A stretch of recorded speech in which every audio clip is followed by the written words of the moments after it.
বদলেছে দিন, বদলেছে হাওয়া, প্রতি ঘরে সুশাসন সরকারের চাওয়া। যা রয়েছে বাকি জনগণের অধিকার, সব পাচ্ছে কি হবে দেখা মেলা শিবিরে। বিকাশ পৌঁছবে প্রতিটি ঘরে, বিকাশ পৌঁছবে প্রতিটি ঘরে, বিকাশ পৌঁছবে প্রতিটি ঘরে। ত্রিপুরার উন্নয়নে আপনারাও অংশগ্রহণ করুন। আজকেই কল করুন 1905 নম্বরে। बेईमान है।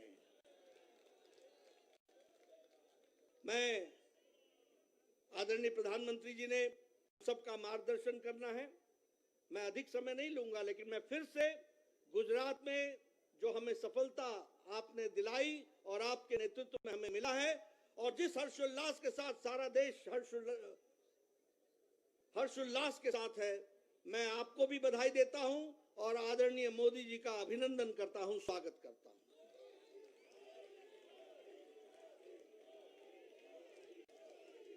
मित्रों,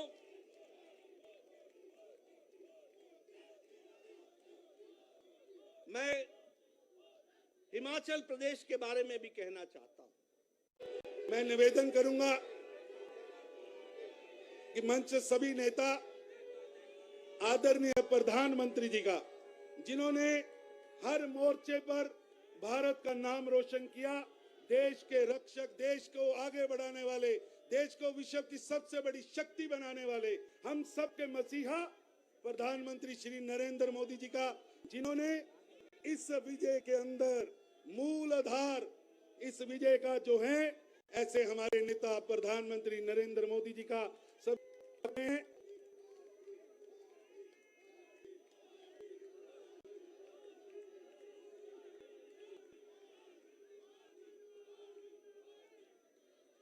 आप सभी से निवेदन है, कृपया बैठ जाइए। आपका जोश बता रहा है, कृपया बैठ जाइए। भारत माता की, भारत माता की, नरेंद्र मोदी जिंदाबाद, प्रधानमंत्री मोदी जिंदाबाद। अब मैं निवेदन करूंगा भारतीय जनता पार्टी के राष्ट्रीय अध्यक्ष श्री जेपी नड्डा जी से कि वो आए और हम सबके नेता पार्टी को हर विजय की ओर बढ़ाने वाले, हर विजय के मूल आधार प्रधानमंत्री श्री नरेंद्र मोदी जी का स्वागत करें। आदरणीय श्री जेपी नड्डा जी।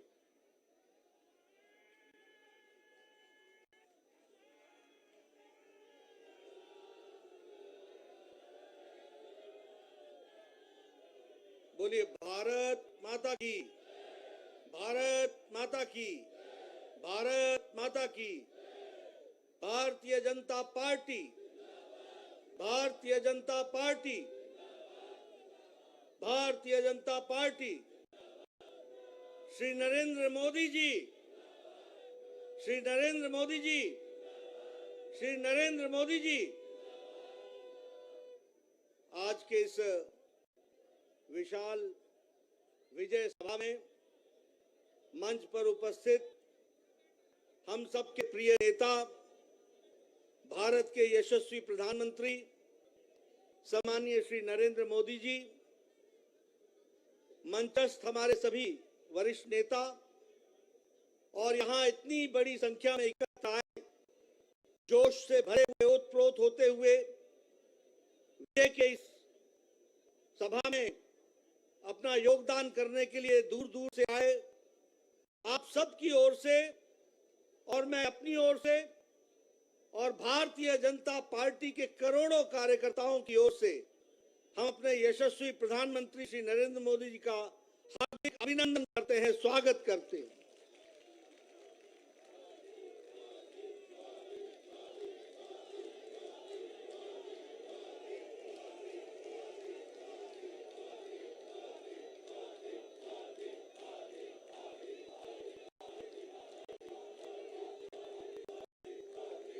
आज हम आदरणीय प्रधानमंत्री जी का अभिनंदन और स्वागत करते हैं। साथ ही साथ गुजरात की जनता, गुजरात कार्यकर्ता और तमाम कार्यकर्ता जो इस चुनाव में हिमाचल प्रदेश में, दिल्ली में लगे, उन सबको भी मैं तहे दिल से बहुत बहुत बधाई देता हूं और उनका भी अभिनंदन करता हूं। यह हम सब के लिए खुशी की बात है और आज बड़ा ऐतिहासिक दिन है। जब हम गुजरात के नतीजे देखते हैं तो आजाद भारत में रिकॉर्ड तोड़ते हुए ये जीत हासिल आदरणीय प्रधानमंत्री मोदी जी के नेतृत्व में हम सबको मिली है।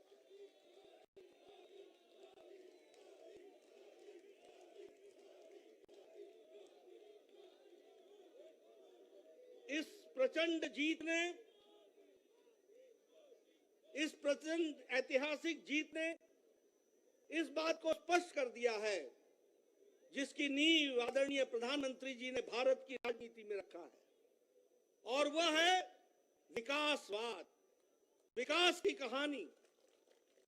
सबका साथ, सबका विकास, सबका विश्वास और सबका प्रयास, इस मूल मंत्र को लेकर जिस अथक प्रयास के साथ आदरणीय प्रधानमंत्री जी ने गुजरात की जनता, देश की जनता की सेवा की है, वह हमको प्रचंड जीत में दिखाई देती है।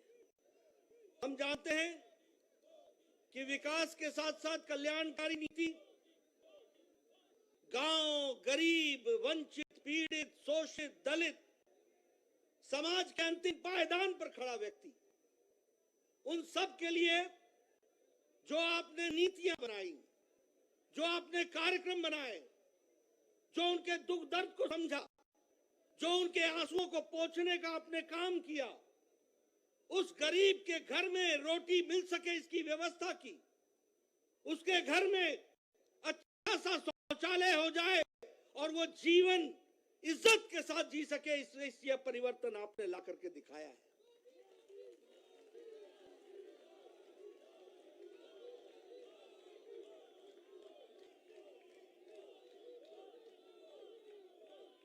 गरीब के घर में बिजली मिले 24 घंटे, उसको 2 वक्त की रोटी मिले, वह विकास करने के लिए उसकी शिक्षा की व्यवस्था हो, स्वास्थ्य की व्यवस्था हो, महिलाओं की चिंता हो, युवाओं की चिंता हो, किसानों को इज्जत से आगे बढ़ने का मौका मिले, ये सारी नीतियों को आपने प्रतिबद्ध किया है। और जिस तरीके से आपने गुजरात में विकास में सारे रिकॉर्ड तोड़े हैं, गुजरात की जनता ने भी नतीजे सारे रिकॉर्ड तोड़ दिए, यह भी आपको देखने को मिला।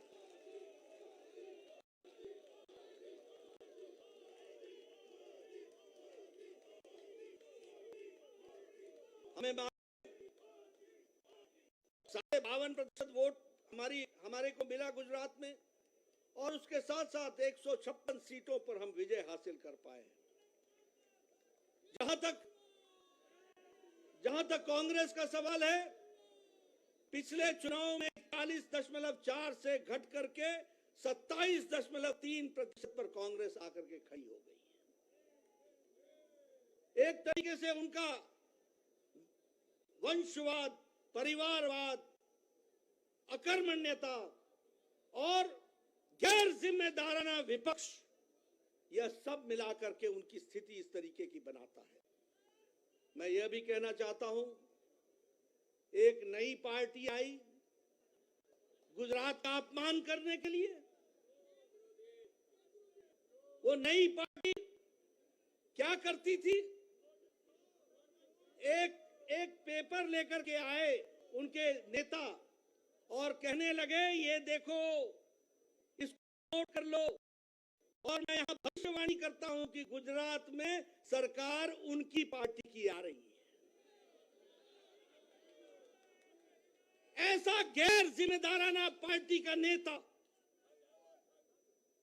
जो इस तरीके से जनता के आंखों में धूल झोंकता हो, जनता को गुमराह करता हो, ऐसे नेता को आज नतीजों के बाद सार्वजनिक रूप से माफी मांगनी चाहिए गुजरात की जनता के साथ और भारत की जनता के साथ।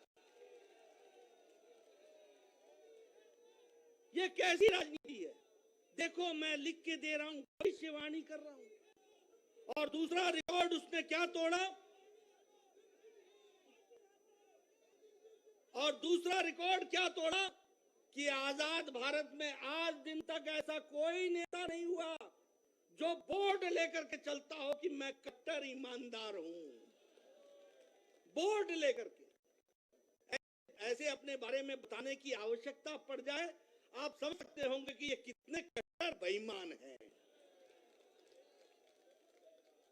मैं आदरणीय प्रधानमंत्री जी ने हम सबका मार्गदर्शन करना है, मैं अधिक समय नहीं लूंगा, लेकिन मैं फिर से गुजरात में जो हमें सफलता आपने दिलाई और आपके नेतृत्व में हमें मिला है, और जिस हर्षोल्लास के साथ सारा देश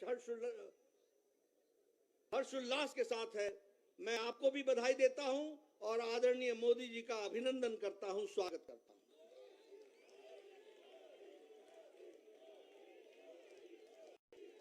मित्रों,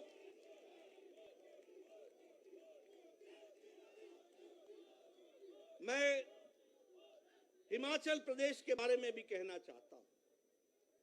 हिमाचल प्रदेश के मैं कार्यकर्ताओं को बधाई देता हूं, अथक प्रयास उन्होंने किया, बहुत मेहनत की।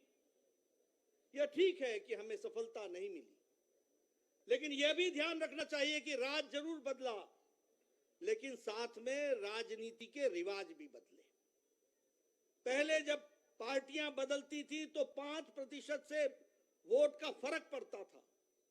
आज ठीक है कि हमारी सरकार नहीं बन पाई, लेकिन हमारे को 0.9% यानी 0.90 यानी 1% से कम वोट से हमारा फर्क रहा है। इस बात को भी हमको समझना चाहिए। मैं कार्यकर्ताओं को बधाई देता हूं और साथ ही साथ जो सरकार में आने वाली पार्टी है उनका स्वागत भी करता हूं, अभिनंदन भी करता हूं। वो अच्छे काम में जुटे, अच्छे काम में, विकास में हम उनका साथ देंगे, लेकिन हम निश्चित रूप से एक कारगर विपक्ष की भूमिका निभाते हुए हिमाचल की जनता के इंटरेस्ट को और उनके हितों की चिंता करते हुए हम काम करेंगे। मैं यह भी बताना चाहता हूं कि वहां भी पंजाब से सटा हुआ, जहां आम आदमी पार्टी की सरकार है, उनसे सटा हुआ हिमाचल प्रदेश है। 67 सीटें चुनाव लड़ने आए थे और मैंने कहा था कि खाता तो खुलना छोड़ो, इनकी जमानत जब्त होगी, और 67 की 67 सीटों पर जमानत जब्त हुई और 25 सीटों पे नोटा से भी कम वोट आए हैं। 25 सीटों पे नोटा से भी कम वोट आए। मित्रों, अगर मैं दिल्ली की बात करूं, हमारे कार्यकर्ताओं ने बहुत मेहनत की, बहुत मेहनत की। मैं दिल्ली के कार्यकर्ताओं का अभिनंदन करता हूं, अभिवादन करता हूं। मैं ये भी बताना चाहता हूं कि यहां की दिल्ली की सरकार ने एमसीडी का 33,000 करोड़ रुपए जो एमसीडी को देने थे वो देने से वंचित रखा। मैं ये भी बताना चाहता हूं कि 720 करोड़ रुपए जो स्वास्थ्य के लिए देने थे, उससे देने से उन्होंने एमसीडी को वंचित रखा। मैं यह भी बताना चाहता हूं कि लगभग 450 करोड़ जो शिक्षा पे खर्च होना था, ये दिल्ली के हितकारी बोलते हैं अपने आप को, इन्होंने जितना दिल्ली का हित का खनन किया है वो आपके सामने रखना चाहता हूं। शिक्षा में भी 450 करोड़ रुपए जो एमसीडी को देना था वो देने से उन्होंने वंचित रखा। और इतना ही नहीं, जब म्युनिसिपल कॉर्पोरेशन ने कहा कि हम अपने बॉन्ड्स, म्युनिसिपल बॉन्ड्स बना करके हम जनता से पैसा उठाते हैं, हम मार्केट से पैसा उठाते हैं, लेकिन हम दिल्ली की जनता की सेवा करने के लिए आतुर हैं, तो उसका भी परमिशन यहां की दिल्ली की सरकार, जो दिल्ली विरोधी है, उसने नहीं दिया। इसके बावजूद भी हमारे कार्यकर्ताओं ने शानदार प्रदर्शन करते हुए एक शानदार तरीके से चुनाव को लड़ा और बहुत कम अंतर है। और मैं जरूर कहूंगा कि एक अच्छी विपक्ष की भूमिका हम निभाते हुए उसको भी हम आगे बढ़ाएंगे और उसको भी हम पूरा करेंगे। मैं मित्रों आपके और आदरणीय प्रधानमंत्री जी के बीच में बहुत समय नहीं लेना चाहता। आज एक बाई इलेक्शन हुआ है जिसमें बिहार में हम कुर्नी में बाई इलेक्शन जीते। यह चुनाव जब से जनता दल यूनाइटेड हमसे अलग हटी और महागठबंधन में गई और ये कहते थे कि अब ये गठबंधन का कोई तोड़ नहीं है, इस महागठबंधन को भी दूसरी बार हराते हुए कुर्नी की भी विधानसभा भारतीय जनता पार्टी ने एक तरफा जीती है। ये बिहार के आने वाले नतीजों के बारे में इंगित करता है। बिहार के आगे के देश को आगे बढ़ाने वाले, देश को विश्व की सबसे बड़ी शक्ति बनाने वाले हम सबके मसीहा प्रधानमंत्री श्री नरेंद्र मोदी जी का, जिन्होंने इस विजय के अंदर मूल आधार इस विजय का तो है, ऐसे हमारे नेता प्रधानमंत्री नरेंद्र मोदी जी का सभी मंचस्थ नेता स्वागत कर रहे हैं।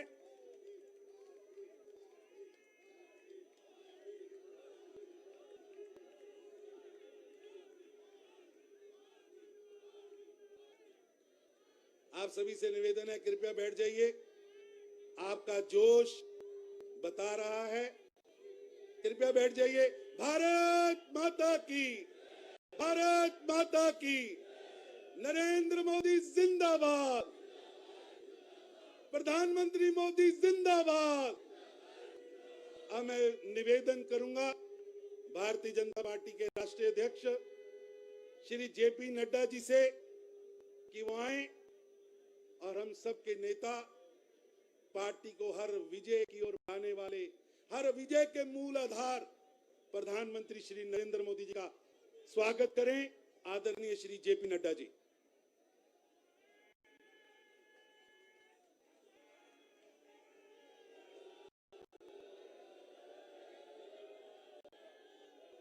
बोलिए भारत माता की, भारत माता की, भारत माता की। Bharatiya Janata party, Bharatiya Janata party, Bharatiya Janata party. Shri Narendra Modi ji, Shri Narendra Modi ji, Shri Narendra Modi ji. आज के इस विशाल मंच पर उपस्थित हम सबके प्रिय नेता, भारत के यशस्वी प्रधानमंत्री सम्माननीय श्री नरेंद्र मोदी जी, मंचस्थ हमारे सभी वरिष्ठ नेता और यहां इतनी बड़ी संख्या में एकत्र आए, जोश से भरे हुए, ओतप्रोत होते हुए विजय के इस सभा में अपना योगदान करने के लिए दूर दूर से आए। आप सबकी ओर से और मैं अपनी ओर से और भारतीय जनता पार्टी के करोड़ों कार्यकर्ताओं की ओर से हम अपने यशस्वी प्रधानमंत्री श्री नरेंद्र मोदी जी का हार्दिक अभिनंदन करते हैं, स्वागत करते हैं।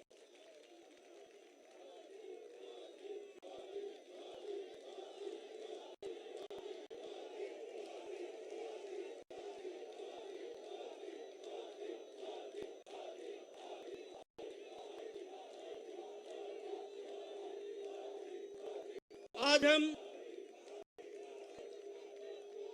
आदरणीय प्रधानमंत्री जी का अभिनंदन और स्वागत करते हैं। साथ ही साथ गुजरात की जनता, गुजरात के कार्यकर्ता और तमाम कार्यकर्ता जो इस चुनाव में हिमाचल प्रदेश में, दिल्ली में लगे, उन सबको भी मैं तहे दिल से बहुत बहुत बधाई देता हूं और उनका भी अभिनंदन करता हूं। यह हम सब के लिए खुशी की बात है और आज बड़ा ऐतिहासिक दिन है जब हम गुजरात के नतीजे देखते हैं तो आजाद भारत में रिकॉर्ड तोड़ते हुए ये जीत हासिल आदरणीय प्रधानमंत्री मोदी जी के नेतृत्व में हम सबको मिली है।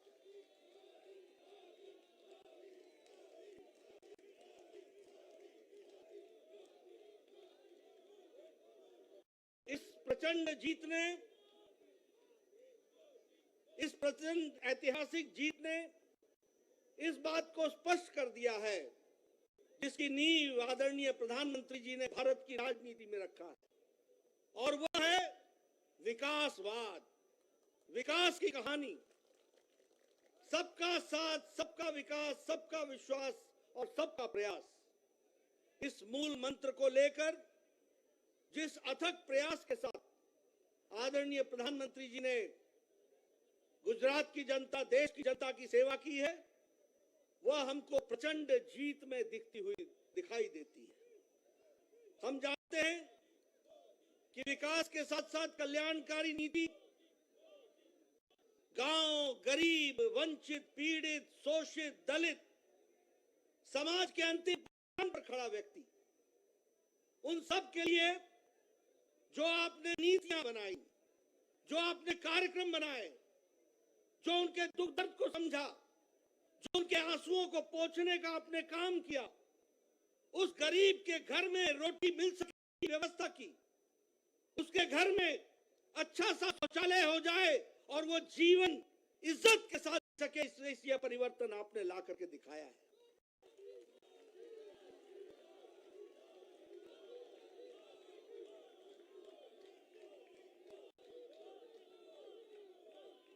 गरीब के घर में बिजली मिले 24 घंटे, उसको 2 वक्त की रोटी मिले, वो विकास करने के लिए उसकी शिक्षा की व्यवस्था हो, स्वास्थ्य की व्यवस्था हो, महिलाओं की चिंता हो, युवाओं की चिंता हो, किसानों को इज्जत से आगे बढ़ने का मौका मिले, ये सारी नीतियों को आपने प्रतिपादित किया है।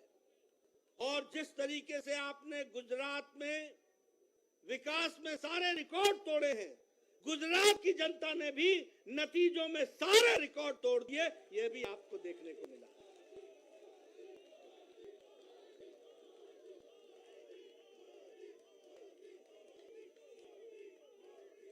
हमें मालूम है 52.5% वोट हमारे को मिला गुजरात में, और उसके साथ साथ पर हम विजय हासिल कर पाए। जहां तक कांग्रेस का सवाल है, पिछले चुनाव में 41.4 से घट करके 27.3% पर कांग्रेस आकर के खड़ी हो गई। एक तरीके से वंशवाद, परिवारवाद, अकर्मण्यता, जिम्मेदाराना विपक्ष, यह सब मिलाकर के उनकी स्थिति इस तरीके की बनाता है।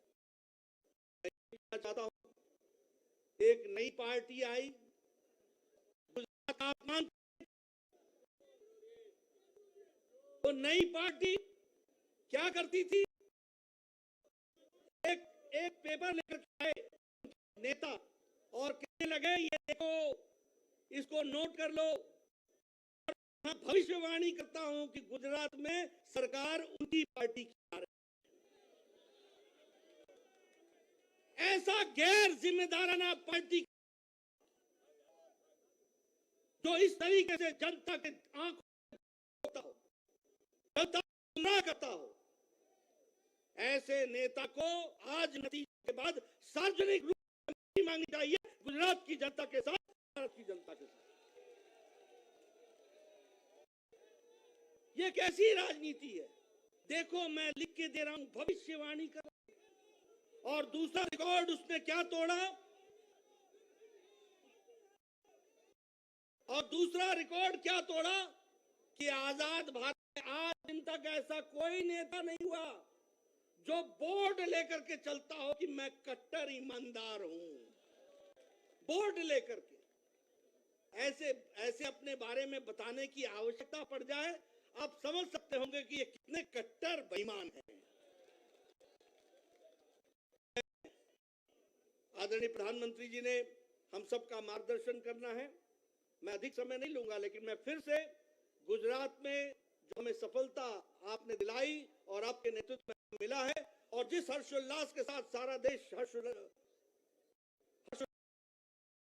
आपको देता हूं और आदरणीय जी का अभिनंदन करता हूं, स्वागत करता हूं।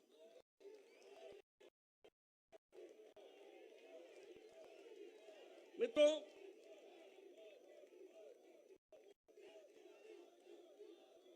मैं हिमाचल प्रदेश के बारे में भी कहना चाहता हूं।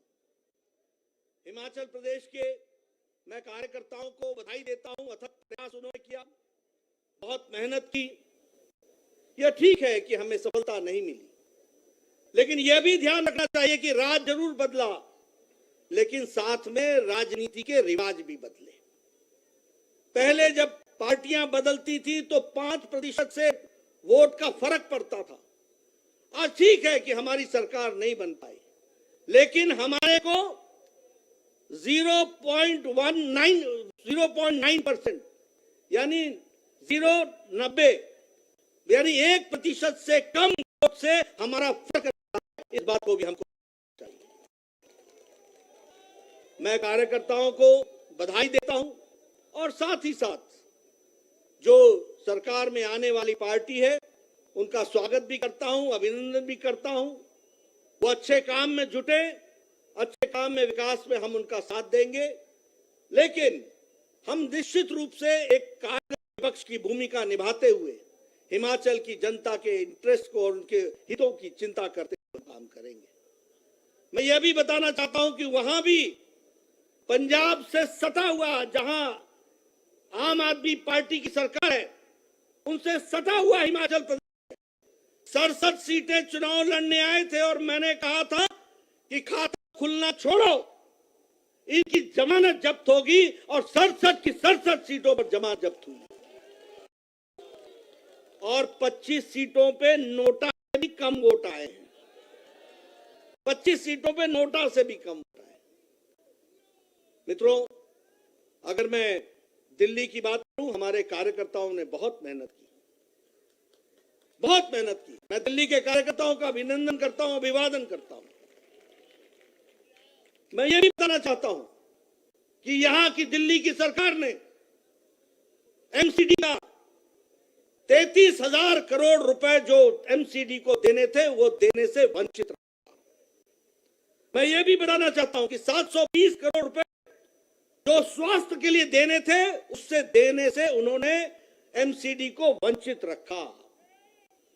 मैं यह भी बताना चाहता हूं कि लगभग 450 करोड़ जो शिक्षा पे खर्च होना था, ये दिल्ली के हितकारी बोलते हैं अपने आप को, इन्होंने जितना दिल्ली का हित का खनन किया है वह आपके सामने रखना चाहता हूं। शिक्षा में भी 450 करोड़ रुपए जो एमसीडी को देना था वह देने से उन्होंने वंचित रखा। और इतना ही नहीं, जब म्युनिसिपल कॉर्पोरेशन ने कहा कि हम अपने बॉन्ड्स, म्युनिसिपल बॉन्ड्स बना करके हम जनता से पैसा उठाते हैं, हम मार्केट से पैसा उठाते हैं, हम दिल्ली की जनता की सेवा करने के लिए आतुर हैं, तो उसका भी परमिशन यहां की दिल्ली की सरकार, जो दिल्ली विरोधी है, उसने नहीं दिया।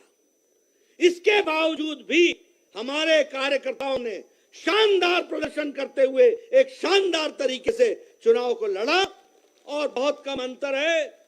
और मैं जरूर कहूंगा कि एक अच्छी विपक्ष की भूमिका हम निभाते हुए उसको भी हम आगे बढ़ाएंगे और उसको भी हम पूरा करेंगे। मैं मित्रों, आपके और आदरणीय प्रधानमंत्री जी के बीच में बहुत समय नहीं लेना चाहता। आज एक बाई इलेक्शन हुआ है जिसमें बिहार में हम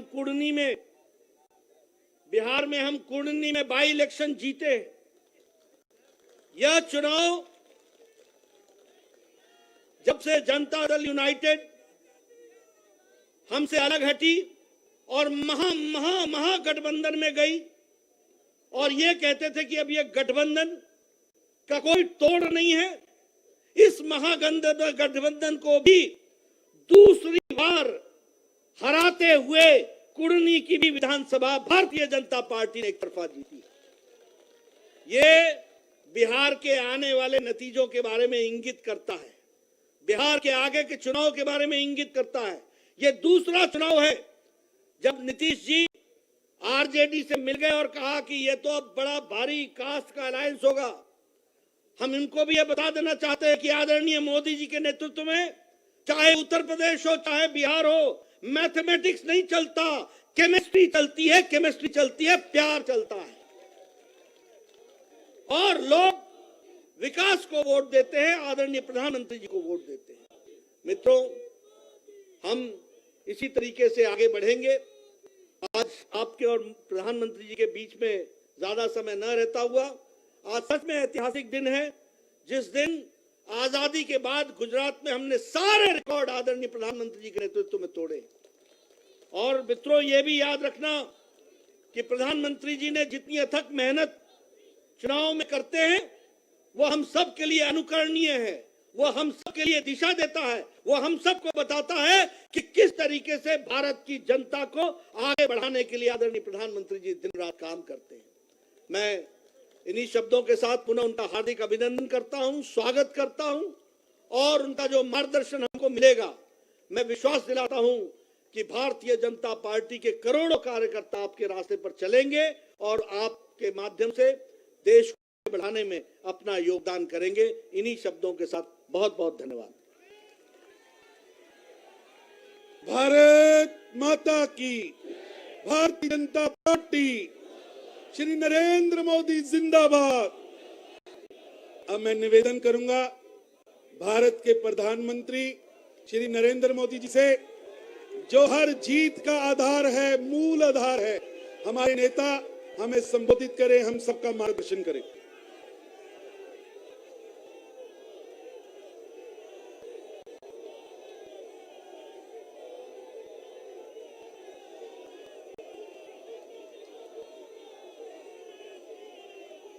भारत माता की, भारत माता की, भारत माता की।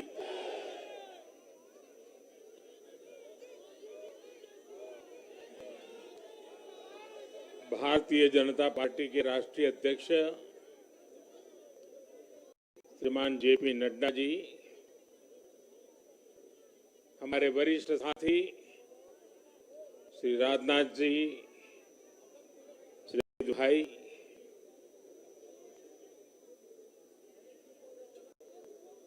सभी प्यारे साथियों, मैं सबसे पहले जनता जनार्दन के सामने नतमस्तक हूं।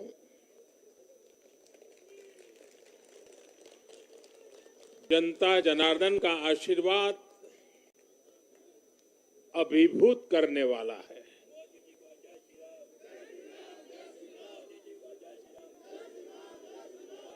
श्रीमान जेपी नड्डा जी के नेतृत्व में भारतीय जनता पार्टी के कार्यकर्ताओं ने जो परिश्रम किया है, उसकी खुशबू आज हम चारों तरफ अनुभव कर रहे हैं।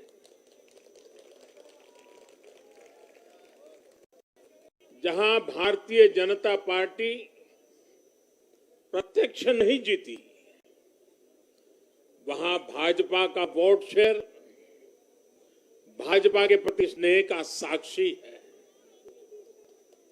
मैं गुजरात और हिमाचल और दिल्ली जनता का बहुत विनम्र भाव से आभार व्यक्त करता हूं।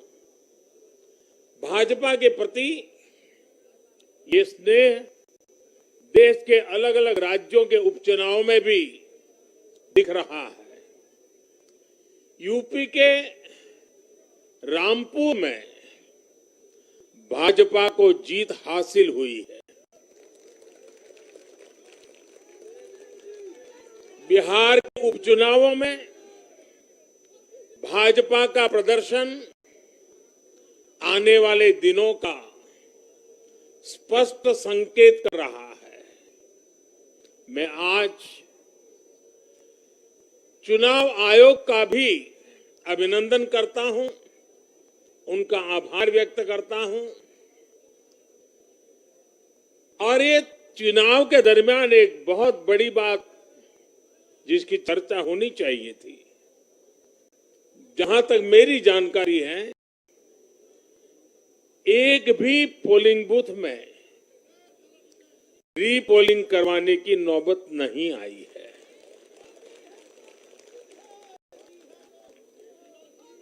मतलब कि सुख और शांतिपूर्ण रूप से लोकतंत्र की भावनाओं को पूरी तरह लेटर एंड स्पिरिट में स्वीकार करते हुए मतदाताओं ने लोकतंत्र के उस उत्सव को बहुत बड़ी ताकत दी है और इसके लिए भी चुनाव आयोग अभिनंदन का अधिकारी है। इस चुनाव में हिस्सा लेने वाले हर राजनीतिक कार्यकर्ता को, हर दल को भी मैं साधुवाद देता हूं। साथियों, आज मैं हिमाचल के हर मतदाता का भी बहुत बहुत आभारी हूं। जैसे अभी नड्डा जी बता रहे थे, हिमाचल के चुनाव में 1% से भी कम अंतर से ये हार जीत का फैसला हुआ है। 1% से भी कम। इतना कम अंतर से हिमाचल में कभी नतीजे नहीं आए हैं। हिमाचल में हर 5 वर्ष में सरकारें बदली हैं, लेकिन हर में जब बदलाव हुआ है, कभी 5%, कभी 6%, कभी 7%। जीतने वाले और हार वाले के बीच में अंतर रहा है। इस बार 1% से भी कम। इसका मतलब है कि जनता ने भी भारतीय जनता पार्टी को विजय बनाने के लिए भरसक प्रयास किया है।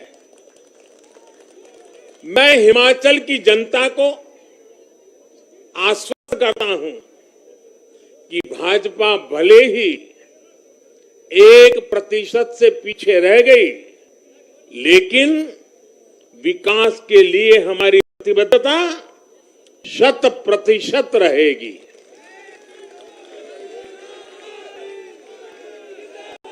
हिमाचल से जुड़े हर विषय को हम पूरी मजबूती से उठाएंगे और केंद्र सरकार के द्वारा हिमाचल की प्रगति का जो उसका हक है, उसमें भी कभी हम कमी नहीं आने देंगे। अभी जो मैंने दिल्ली का वर्णन सुना कि किस प्रकार से दिल्ली कॉरपोरेशन को विफल करने के इरादे से जनता के साथ धोखा किया गया, ये काम हम नहीं करते हैं। हम हिमाचल की प्रगति के लिए भी भारत सरकार की प्रतिबद्धता वैसी ही बनी रहेगी। साथियों, बीजेपी को मिला जन समर्थन इसलिए भी महत्वपूर्ण है क्योंकि ये ऐसे समय में आया है जब भारत अमृत काल में प्रवेश कर चुका है। ये दिखाता है कि आने वाले 25 साल सिर्फ और सिर्फ विकास की राजनीति की ही है। भाजपा को मिला जन समर्थन नए भारत की आकांक्षाओं का प्रतिबिंब है। भाजपा को मिला जन समर्थन भारत के युवाओं की युवा सोच का प्रकटीकरण है। भाजपा को मिला जन समर्थन गरीब, दलित, वंचित, पिछड़े, शोषित, आदिवासियों के सशक्तिकरण के लिए है। लोगों ने भाजपा को वोट दिया क्योंकि भाजपा का हर सुविधा को प्रत्येक गरीब, मध्यम वर्गीय परिवार तक जल्द से जल्द पहुंचाना चाहती है। लोगों ने भाजपा को वोट दिया क्योंकि भाजपा देश के हित में बड़े से बड़े और कड़े से कड़े फैसले लेने का दम रखती है।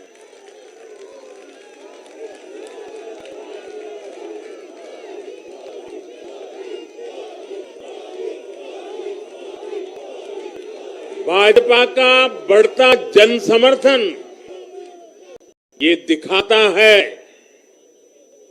कि परिवारवाद और भ्रष्टाचार के खिलाफ जन आक्रोश लगातार बढ़ रहा है। और मैं इस बात को स्वस्थ लोकतंत्र के लिए एक शुभ संकेत के रूप में देखता हूं। और साथियों, इस पर वाकई गुजरात ने तो कमाल ही कर दिया है।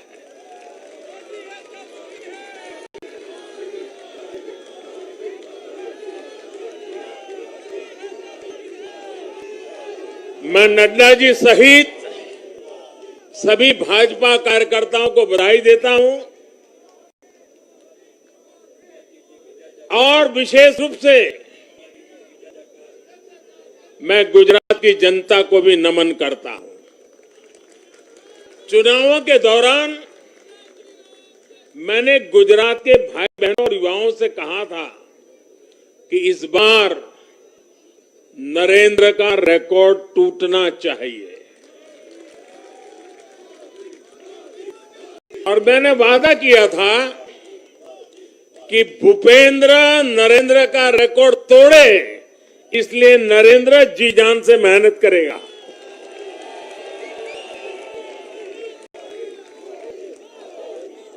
और गुजरात की जनता ने तो रिकॉर्ड तोड़ने में भी रिकॉर्ड कर दिया। उसने गुजरात की स्थापना से लेकर के अब तक सारे रिकॉर्ड तोड़ दिए। गुजरात के इतिहास का सबसे प्रचंड जनादेश भाजपा को देकर गुजरात के लोगों ने नया इतिहास बना दिया है। 2.5 दशक से निरंतर सरकार में रहने के बावजूद इस प्रकार का प्यार अभूतपूर्व है, अद्भुत है। लोगों ने जाति, वर्ग, समुदाय और हर तरह के विभाजन से ऊपर उठकर भाजपा को वोट है। भारतीय जनता पार्टी गुजरात के हर घर का हिस्सा है, गुजरात के हर परिवार का हिस्सा है। साथियों, इस चुनाव में गुजरात में 1 करोड़ से भी ज्यादा ऐसे वोटर्स थे जिन्होंने मतदान किया, लेकिन ये वो मतदाता थे जिन्होंने कभी भी कांग्रेस के कुशासन को, उसकी बुराइयों को देखा नहीं था। वे फ्रेश थे, उन्होंने सिर्फ भाजपा की ही सरकार को देखा था। और युवाओं की तो प्रकृति होती है कि वो हमेशा सवाल पूछते हैं, जांचते हैं, परखते हैं, उसके बाद किसी फैसले पर पहुंचते हैं। युवा सिर्फ इसलिए किसी पार्टी को वोट नहीं करते क्योंकि वो दशकों से सत्ता में रही या फिर उस पार्टी के नेता किसी बड़ी परिवार के हैं। युवा तब वोट देते हैं जब उन्हें भरोसा होता है, जब उन्हें सरकार का काम नजर आता है। और इसलिए आज युवाओं ने जब भाजपा को भारी संख्या में वोट दिया है, सीट से लेकर वोट तक के सारे रिकॉर्ड तोड़ दिए हैं, तो इसके पीछे का संदेश बहुत स्पष्ट है। इसका मतलब है कि युवाओं ने हमारे काम को जांचा, परखा और उस पर भरोसा किया है। इसका मतलब यह है कि युवा भाजपा की विकास वाली राजनीति चाहते हैं। इसका मतलब है कि युवा ना तो जातिवाद के बहकावे में आते हैं, न परिवारवाद के।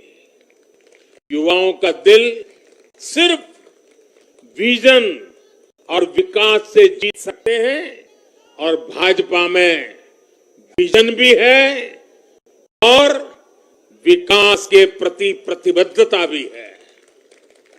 साथियों, आज एक और बात याद करने वाली है।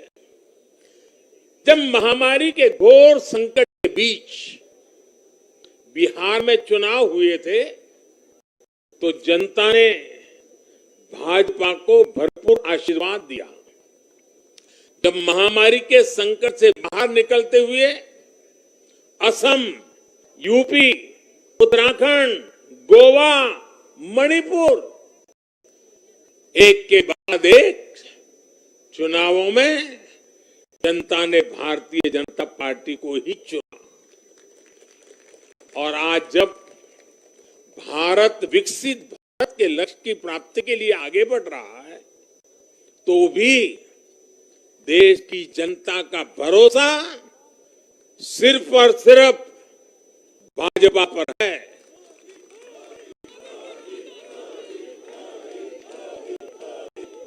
मैं बड़े बड़े एक्सपर्ट्स को भी ये याद दिलाना चाहता हूं कि गुजरात के इस चुनाव में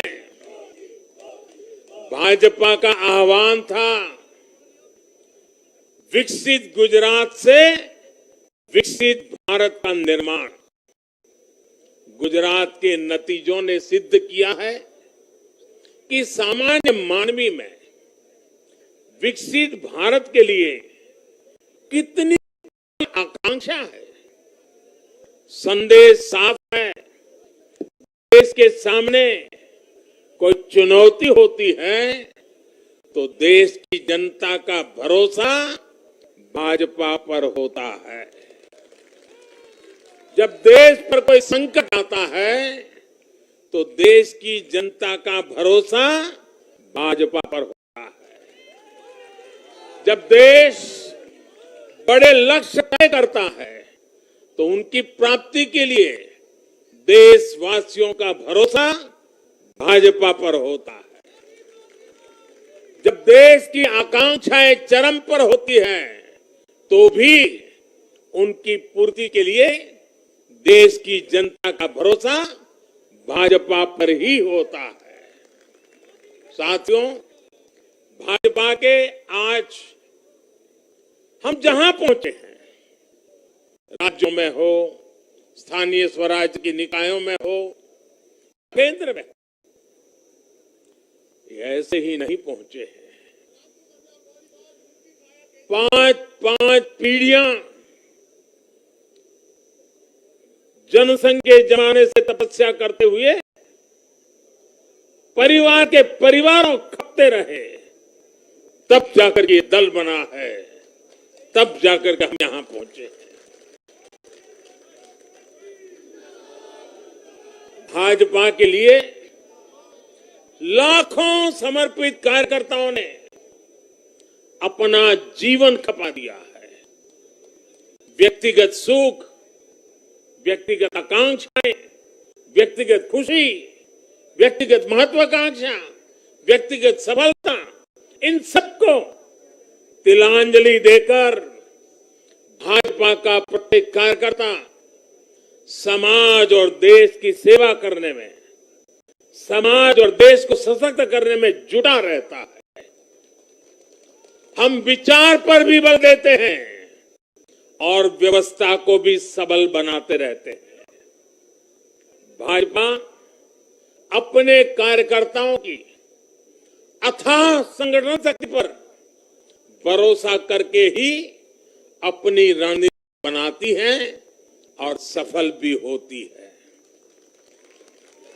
उतार चढ़ाव भाजपा के राजनीतिक जीवन में भी आए हैं, लेकिन हमने आदर्शों और मूल्यों पर अड़िग रहकर दिखाया है। साथियों, पिछले 8 वर्षों में देश में एक और बहुत बड़ा बदलाव अनुभव किया गया है। ये बदलाव कार्य का भी है, कार्यशैली का भी है। भाजपा की सरकारें भी कार्य को छोटा नहीं समझती। हम मानते हैं हर काम बड़े लक्ष्यों की प्राप्ति का माध्यम बनता है। इसलिए भाजपा की सरकारों ने गरीबों के लिए पक्के घर, शौचालय, गैस कनेक्शन, बिजली कनेक्शन, नल से जल, बैंक में खाते, मुफ्त इलाज, मुफ्त भोजन, इंटरनेट, ऐसी बेसिक सुविधाओं पर फोकस किया है। पहले की राजनीति में ये बहुत फैंसी विकास नहीं माना जाता था। पहले की राजनीति में इसे बड़े काम पर देखा भी नहीं जाता था। इसलिए आज जो भी सरकारी लाभ है वो हर व्यक्ति, हर क्षेत्र, हर वर्ग जो उसका हकदार है उस तक तेजी से पहुंचने के लिए ईमानदारी से प्रयास किया जाता है। पूरा का पूरा पहुंचे इसके लिए टेक्नोलॉजी का भी भरपूर उपयोग किया जाता है। किस क्षेत्र, किस वर्ग, किस समुदाय में कितने वोट हैं, इस आधार पर न हम देश चलाते हैं, न राज्य चलाते हैं, न सरकारें चलाते हैं। और हमें आज इस बदली हुई राजनीति के सकारात्मक नतीजे भी देखने को मिल रहे हैं। आज बड़े बड़े एक्सपर्ट भी ये कह रहे हैं कि भारत में गरीबी कम हो रही है। साथियों, देश ने पिछले 8 वर्षों में गरीब को सशक्त करने के साथ ही गरीब तक मूलभूत सुविधाएं पहुंचाने के साथ ही आधुनिक इंफ्रास्ट्रक्चर पर भी फोकस किया है। रोड हो, रेल हो, एयरपोर्ट हो, टनल्स हो, सोलर पावर प्लांट हो, स्टेडियम हो, ऑप्टिकल फाइबर नेटवर्क हो, जो भी हो सबसे उत्तम हो, सबसे श्रेष्ठ हो, ये आकांक्षा लेकर आज भारत चल रहा है। और साथियों, मैं एक और बात आपको याद दिलाना चाहूंगा। हम सिर्फ घोषणा करने के लिए घोषणा नहीं करते, हम राष्ट्र निर्माण के व्यापक मिशन के लिए निकले हुए लोग हैं। इसलिए सिर्फ 5 वर्ष के राजनीति नफा नुकसान को देखते हुए हम कोई भी घोषणा नहीं करते। हमारी हर घोषणा के पीछे एक दूरगामी लक्ष्य होता है, एक रोड मैप होता है। ये बात स्पष्ट है कि देश आज शॉर्टकट नहीं चाहता। देश का मतदाता आज इतना जागरूक है कि क्या उसके हित में है, क्या उसके अहित में है, वो अच्छी तरह जानता है। देश का वोटर जानता है कि शॉर्टकट की राजनीति का कितना बड़ा नुकसान देश को उठाना पड़ेगा। आज देश में कोई संशय नहीं कि अगर देश रहेगा, देश समृद्ध होगा, तो सबकी समृद्धि तय है।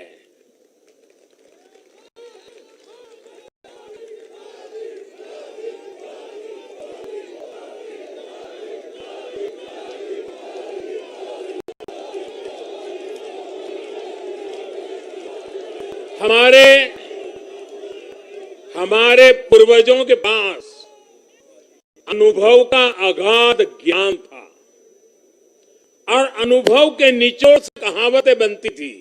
और हमारे यहाँ हमारे पूर्वजों ने हमें विरासत में दी हुई एक कहावत है, आमदनी अठन्नी और खर्चा रुपया। अगर ये वाला हिसाब रहेगा तो क्या स्थिति होगी, ये हम दुनिया में हमारे अड़ोस पड़ोस में आज भली भांति देख रहे हैं।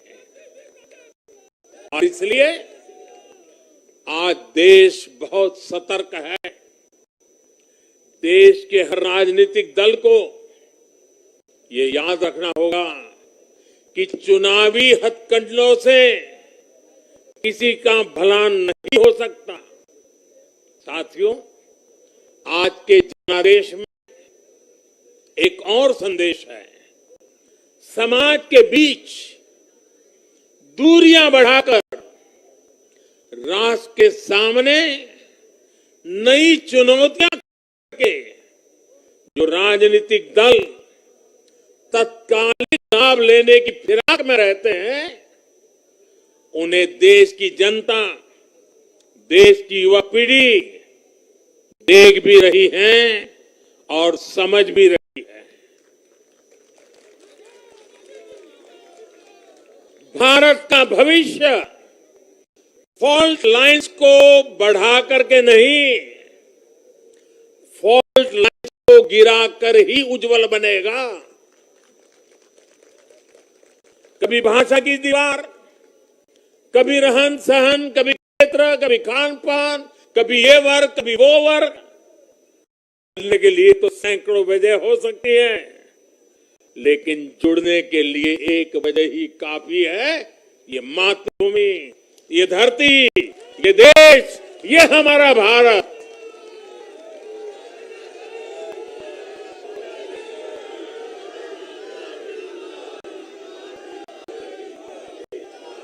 जीने के लिए और मरने के लिए इससे बड़ी वजह कोई और नहीं हो सकती। इसलिए हमें देश प्रथम, इंडिया फर्स्ट की भावना के साथ आगे बढ़ना है। साथियों, मुझे खुशी है कि आज भारत के गांव हो या शहर, गरीब हो या मिडिल क्लास, किसान हो या श्रमिक, सभी की पहली पसंद भाजपा है।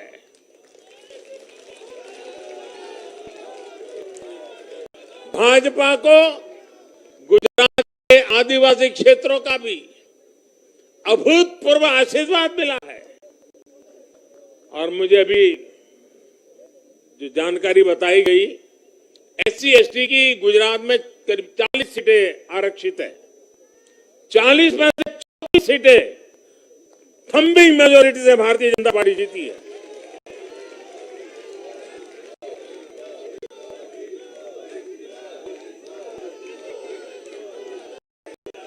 आज आदिवासी भाजपा को अपनी आवाज मान रहे हैं। आज भाजपा को आदिवासी समुदाय का जबरदस्त समर्थन मिल रहा है। इस बदलाव को पूरे देश में महसूस किया जा रहा है। ऐसा इसलिए हो रहा है क्योंकि दशकों तक जिन आदिवासियों की आकांक्षाओं को नजरअंदाज किया गया, वो अब देख रहे हैं कि भाजपा लगातार उनकी उम्मीदें पूरी करने में जुटी है। ये भाजपा ही है जिसके प्रयासों से देश को पहली आदिवासी राष्ट्रपति मिली है।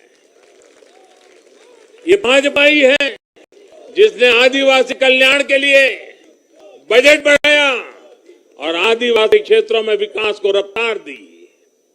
भाजपा सरकार ने ऐसे अनेक कदम उठाए हैं जिससे आदिवासी समुदाय के लोगों को आर्थिक रूप से मजबूत बनाया जा रहा है। देश भर में आदिवासी स्वतंत्रता सेनानियों के म्यूजियम बनाकर भाजपा आजादी के उन योद्धाओं को सम्मान दे रही है। भगवान बिरसा मुंडा के जन्मदिन को भाजपा सरकार में ही जनजातीय गौरव दिवस घोषित किया गया है। हमारे प्रयासों ने आदिवासी युवाओं को, उनके स्वाभिमान को ऊंचा किया है। आज भाजपा आदिवासियों को सशक्त करने के लिए हर संभव प्रयास कर रही है। साथियों, आजकल हर चुनाव नतीजों के बाद ये चर्चा भी बहुत होती है कि देश की माताएं, बहनें, बेटियां भाजपा पर इतना आशीर्वाद क्यों बरसाती है।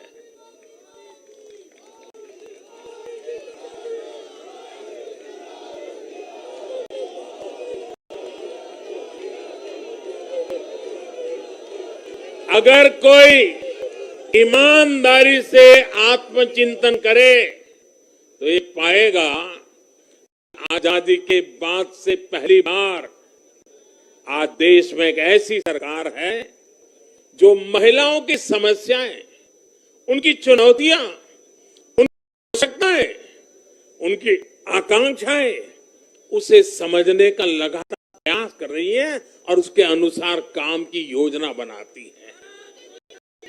गांव देहात से लेकर शहर तक घरेलू कार्य में व्यस्त महिला से लेकर स्वरोजगार करने वाली या किसी रोजगार से जुड़ी महिलाओं के लिए जितना भाजपा सरकार ने किया है उतना पहले করবেন।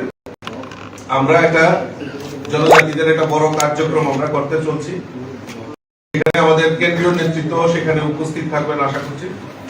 তো ওইখানে ওনাদের নেতৃত্বে সারা ত্রিপুরা রাজ্য থেকে আরো বেশি সংখ্যক আমাদের ভারতীয় জনতা পার্টিতে যোগদান করার জন্য ওনারা তৈরি হয়ে আছেন। আজকেও বেশি সংখ্যক হওয়ার কথা ছিল, কিন্তু যেহেতু জায়গা এবং সময়ের দিকে লক্ষ্য রেখে আজকে শুধু টোকেন তারা যারা সেন্ট্রাল লিডার রয়েছেন তারা আমাদের সঙ্গে যোগদান করেছেন। 29 all central leaders will block committee, central committee. Daniel Harak, Elias Philip Development. আচ্ছা, আপনি একটু বলেন কি কারণে কেন যোগদান করলেন, একটু মাইকটা।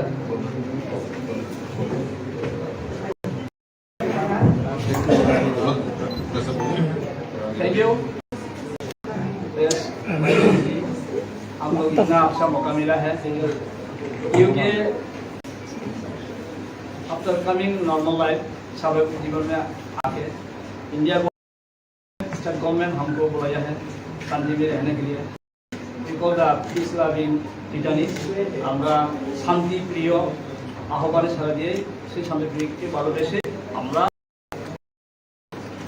প্রাইম মিনিস্টার মোদিজির যে কথা বা আহ্বান এবং ত্রিপুরা রাজ্যের মুখ্যমন্ত্রী এবং আমাদের পার্টি সভাপতি এবং আমাদের সবচেয়ে ইমপ্রেস বলবো ট্রাইবাল প্রাইম মিনিস্টার খুব কম সময়ে কথা বলেছি, কাজও করেছি, যে আমাদের সঙ্গে যেভাবে অফিসিয়ালি ট্রাইবাল ওয়ার্ডের জন্য সহযোগিতা থেকে আমরা খুব হয়ে আমরা সরকারের আহ্বান, কেন্দ্রীয় সরকারের আহ্বানে সারা দিয়ে আসার পরও যে আমাদের উন্নয়ন হওয়ার কথা গ্রামগঞ্জে এবং সার্বিক ফিরে আসার পর সেটা অনুপ্রেরিত হয়েছি এবং দেখেছি। সেই জন্যই আমাদের প্রাইম মিনিস্টারের যেটা কথা সবকা সাথ সবকা বিকাশ শুরু আমরা দেখতে পাইলাম, সেই অনুসারেই আমরা এই যোজনাটা করতে আসছি। When you came back to the normal life, which year? 2004. So there were some pending demands of the rehabilitation package. What is because you have been agitating against it in Delhi also. Yes, there is. But yesterday before also, after joining the tribal new minister, doing even yesterday before 2 days we have been set up, and all the officers and secretary and deputy director and director, they started to do something to strengthen and other work started yesterday. How many actually? And there is 21 demands. No, how many persons are left to get There is what to say before government 25 years back. Those are coming for the mainstream. More than those are coming group and single. They are the more. তারা একজন দুজন করে আছে, তারা বেশি, তারাই সেই effect হয়েছিল। সংখ্যা 6,000 or more, including 10,000 family collaborators. We call the Sahajogi of our government, and support also now it will increase maybe 20,000.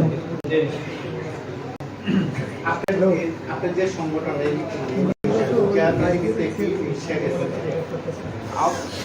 এনজিওতে রয়ে গেছে থাকবো, কিন্তু পলিটিক্যালি আমরা বিজেপি জয়েন করছি।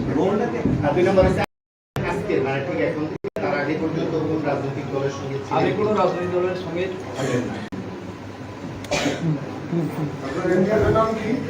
TUIRPC, Tripura United Indigenous Retirees People Council. Work on work করে আস্থা আমরা আমাদের যারা সাধারণ যাদের কেস আছে বা যাদের অনেক কিছু পাওয়া আছে, কোনখানে কোন বিভাগে কোন ডিস্ট্রিক্টে কি পজিশন আছে, তাদের জীবন যাপন কিভাবে করছে, ঠিক মতে হচ্ছে কিনা তারাও সহযোগিতা করে। এখন তো ইলেকশন সামনে কেসগুলো উঠে আসছে, প্রত্যেকটা আমরা সাহায্য করতেছি। আমরা সমস্ত ডিস্ট্রিক্ট, সমস্ত বিএস বা স্পেশাল ব্রাঞ্চ বা SIB তাদের সঙ্গে যোগাযোগ রাখি সেন্ট্রালি এবং রাজ্য সরকার কাছে, সেটাই আমি কাজ করতেছি, তাদের সাহায্য করতেছি।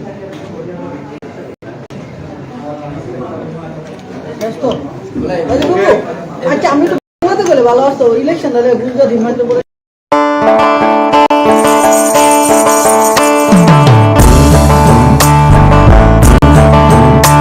বিনা ঘরে আর থাকবে না তো কেউ, বিনা ঘরে আর থাকবে না তো কেউ, চারিদিকে বইছে তার উন্নয়নের ঢেউ।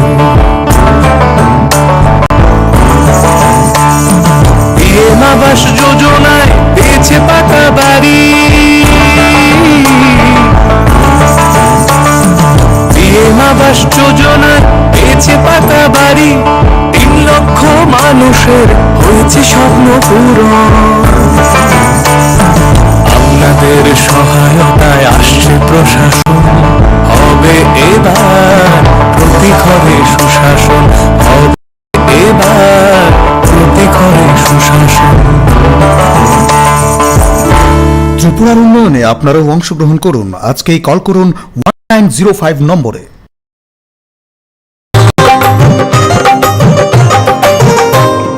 গলি গলি মহল্লায় সুর শোনা যায় একটা,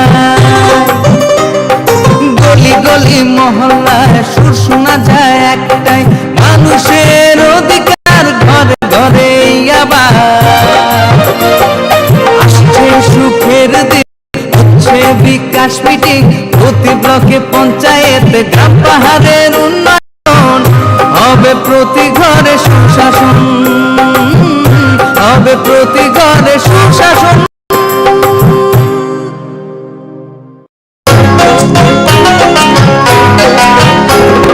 গ্রাম শহরের গলি গলি সবার মুখে একই বুলি, গ্রাম শহরের গলি গলি সবার মুখে একই বুলি, পৌঁছে দিতে উন্নয়নের সবার ঘরে প্রশাসন। এখন হবে হবে প্রতি ঘরে সুশাসন, এখন হবে হবে প্রতি ঘরে সুশাসন, এখন হবে হবে প্রতি ঘরে সুশাসন।